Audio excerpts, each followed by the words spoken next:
Siemka, z tej strony Plasout i witam was w kolejnym bonusie do gry Until Dawn. W pierwszym bonusie omawialiśmy sobie pierwsze 5 filmów, a teraz zajmiemy się ze sceny na ekran, później właśnie co u licha i powołanie do życia. Zacznijmy ze sceny na ekran, bo to chyba może być najciekawsze ze wszystkich.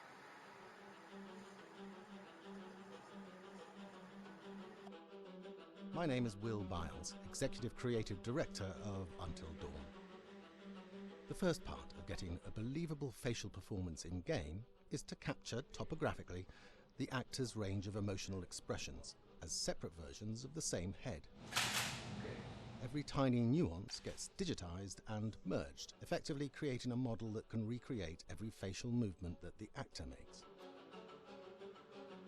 Once the topography has been recorded, the actor's performance itself can be captured by using a predetermined set of marker points drawn precisely on the face and a high-def helmet cam, wirelessly linked to capture devices. The camera is the small box where it looks like the microphone should be. Outro Sam. Mark. It records in high def the movement of the dots throughout the performance that will drive the expressions captured earlier. Unlike other systems, this form of capture is far less lossy because there are fewer interpretations between performance captured and performance rendered finally in-game. The audio is also recorded via two separate lavalier mics attached to the helmet. It takes a while for the actors to acclimatize to carrying around the recording devices and the helmet cams, but very soon the shoot becomes similar to any other effects shoot or a green screen shoot. The actors in these scenes are only recording facial animation, but use cursory body movements for pacing. Wait, and maybe we should all stick together and find everybody and make sure that we're all okay, so... 1-1, the year before the prank. Take 2, Mark. Other than the other actors, they have to use their imagination for everything and everywhere that they are supposed to be seeing and feeling. Idiot! So dumb! From a hot midday studio in Los Angeles to a freezing midnight mountain in British Columbia.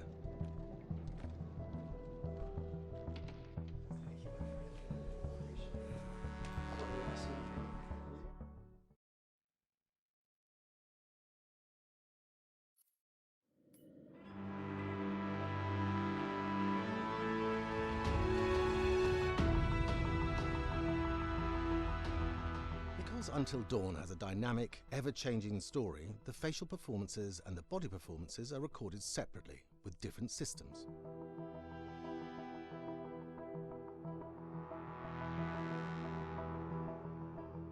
With the body capture, we use reflective bead suits and an infrared camera matrix system that drives the CG bone hierarchies in our character models. These performances cover everything from character locomotion, scene-specific performances and stunt work, most of which was recorded at studios in Pinewood and Shepperton, near London. Anna! Hello? Combining all the elements seamlessly in the final game becomes a formidable editing and logistical task. Every variation, both physical and emotional, must be combined in these multi-edits. Scaffolding props have to stand in for the sets, because the hundreds of infrared cameras have to be able to see all of the reflective beads on the actor.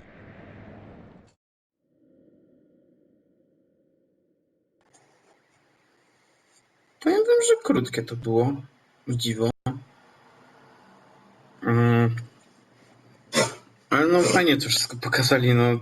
Bo ja cały czas jak oglądam te filmiki, widziałem już to chyba właśnie w Beyondzie, w Man of Medan to widziałem, nie, w Ukrytym Planie nie. I teraz jeszcze w Until Dawnie. Naprawdę, no, dalej mnie zaskakuje, że ktoś potrafił coś takiego zrobić. Dobra, lecimy z co u licha.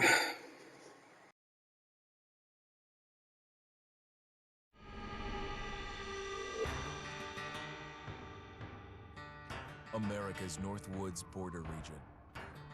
Within this land of 10,000 lakes and miles of dense timber, a hideous creature is believed to lurk. The North Woods is probably one of the last frontiers in America. There's still a lot of places in this area that hasn't been set foot by man. Monsters and mysteries exist here because it is remote. Up in the North Woods, winters are long. In times of biting cold and isolation, a devouring monster is believed to come forth.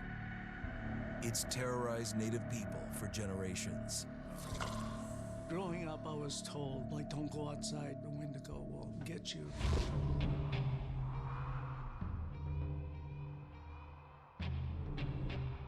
Among the traditions of the northern Algonquin tribes is the Wendigo, a monster that can seize hold of a person to carry out its hunger for human flesh. Many Native Americans fear even talking about this Wendigo, and even the mention of the name will let the Wendigo find out where you are, and it will open you up to be possessed by this Wendigo. The most famous case of a Wendigo possession took place in 1879. In the deep woods outside of Edmonton, Alberta. Swift Runner, a Cree Indian, was a trapper and a guide. He had left town the previous autumn with his wife, 6 children, and his mother. But when Swift Runner returned in spring, he was alone. Swift Runner came into a nearby village telling this heartbreaking tale. I had to watch them starve to death. Of his family being killed by starvation, and that he was the only survivor. My whole family gone. It wasn't hard to understand a family falling victim to a brutal winter. To even not. Yet something was suspicious about Swift Runner. He was a strapping man, and he came into town weighing over 200 pounds. It didn't look like somebody who had just weathered a terrible winter. He wasn't malnourished, didn't look like he was starving. He looked healthier than ever. After a few nights, it became clear that something was wrong. He started having night terrors, screaming in his sleep. I am the Wendigo! Villagers alerted the police. Swift Runner actually guided them back to his winter cabin. When they got there, that's when they saw the true horror.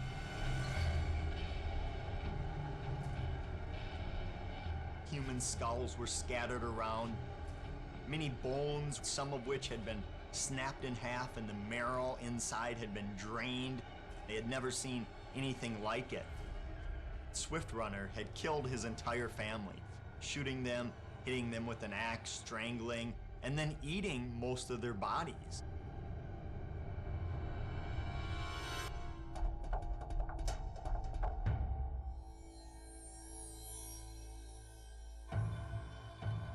Right up until the moment the noose was on his neck, Swift Runner swore the evil spirit of the Wendigo had possessed him and twisted him into a cannibal killer.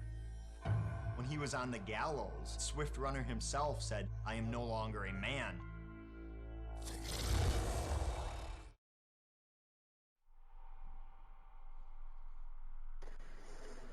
Wow. Wiecie, myślę, że takie bajeczki w ogóle nie, ale może rzeczywiście coś takiego było? Ja ogólnie kojarzę to słowo Wendigo z takiej gry Ghostmaster. Mogliśmy tam odblokować właśnie sobie takiego jednego ducha, który nazywał się Wendigo. Ale ja nie pamiętam nawet, jak on dokładnie wyglądał. Ani jakie miał moce, bo tam w tej grze trzeba było straszyć ludzi, żeby wypędzić ich z takiego domu, albo nawet ich nie wypędzać, tylko na przykład, żeby odkryli jakąś tajemnicę pewnego miejsca, nie? O to chodziło tam w tej grze, że mieliśmy takie poziomy. No i co? Powoływanie do życia. Ostatni film.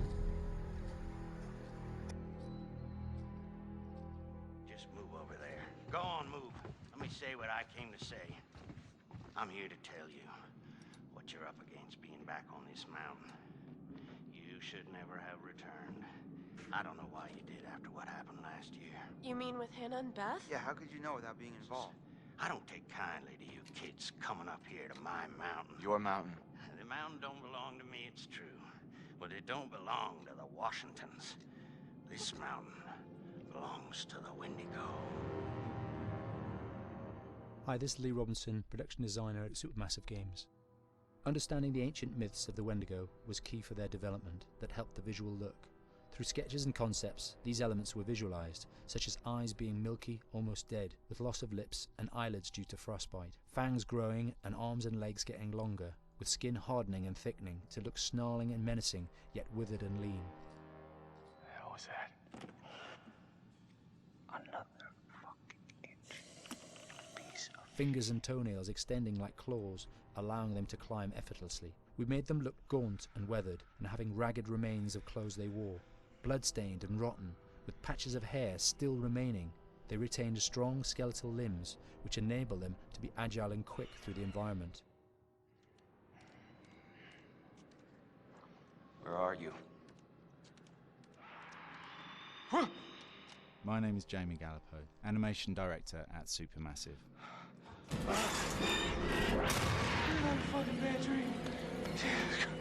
The overall direction on the creature was to be very strong, to be extremely fast. We wanted a spider-like movement to the creature. 1 minute scampering to leaping and then crawling, almost instantaneous.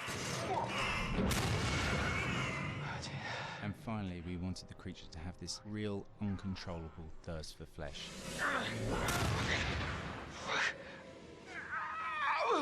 From a sound design perspective, the Wendigo is a real challenge. For the main vocalizations of the Wendigo, we used our own vocalizations, various different animals from the exotic to the farmyard, various plugins and processes to gel these sounds together and keep a human resonance behind that voice, telling the backstory of the Wendigo.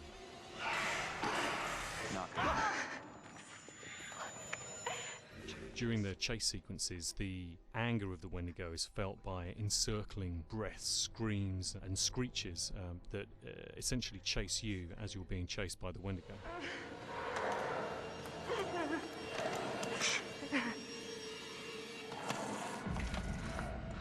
We would layer them up in a multitude of layers, sometimes 15, 20 sounds playing at the same time, to build up the vocalizations for this fearsome creature which is always in attack mode, hyperactive and chasing you throughout the game.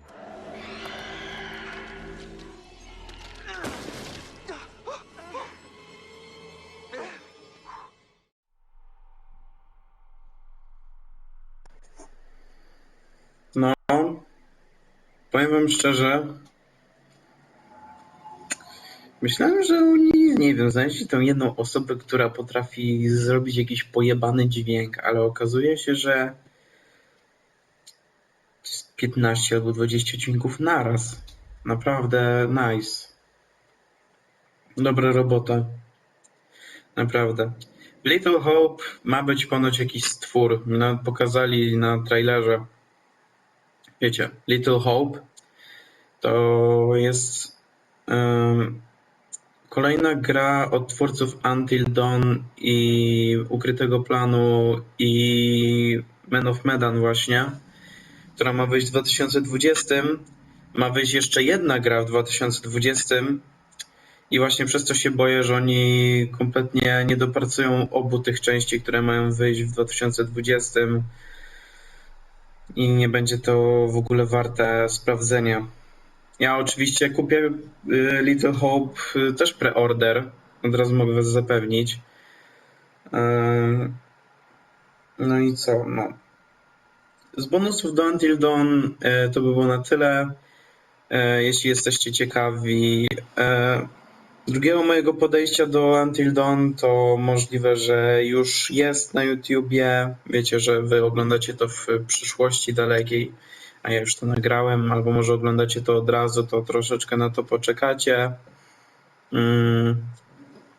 Tak więc no. Widzimy się w drugim sezonie Until Dawn lub jeśli nie jesteście za bardzo tego ciekawi, to mam nadzieję, że zobaczymy się w następnej grze na PS4. Tak więc na razie i cześć, do zobaczenia.